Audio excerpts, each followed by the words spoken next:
Hello everyone. Aina si cover song sakto ise aigi naung shiraba Winson Soibam mana my birthday suta abanga sise adu my birthday gi oina isai se sakiro na hayapane adu ai isai se mayam jutamina se mayam enjoy tomina se ai naung sibidama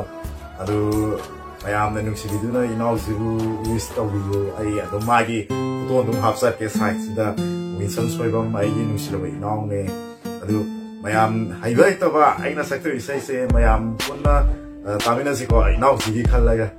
Okay everyone, let's enjoy.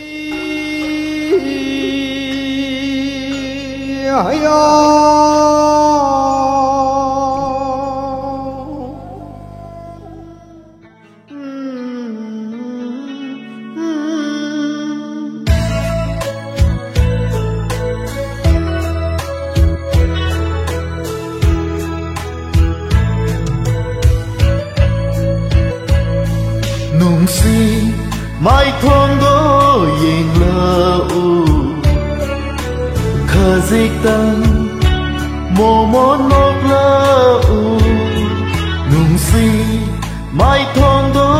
yin lơ u khờ dịch tăng mồ món nốt lơ u y hang hang lơ mi tay băng xe y hang hang lơ mi nangga thena dringai mamanga I hang hang lo mi tai bang se I hang hang lo mi nangga thena dringai mamanga tai bangi awa ba kau thok tu na khazik ta mo mon nok la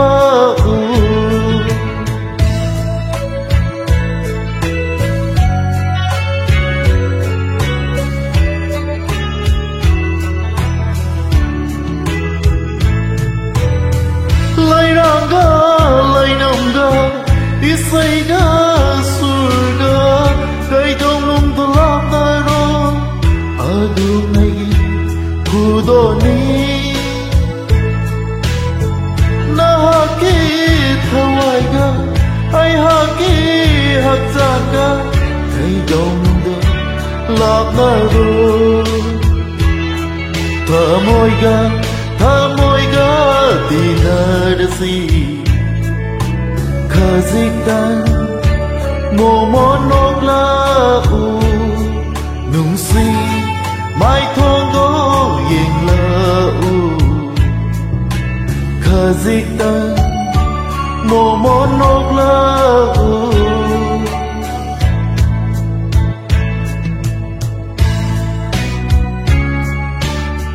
thawai na ngai ri nung si gi lam bi da ikai nga pa khana na to do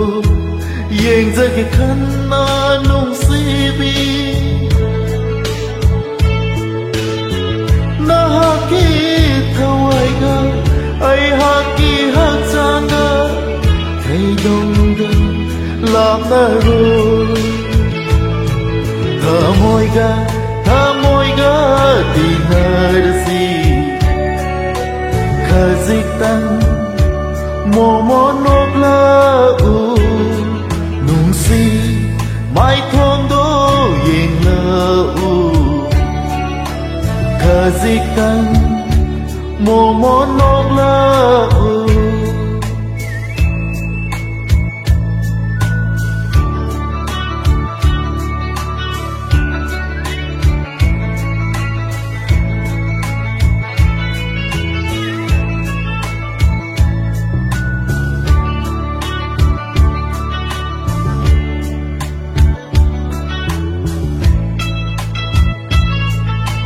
khazik tăng mo mon nok la u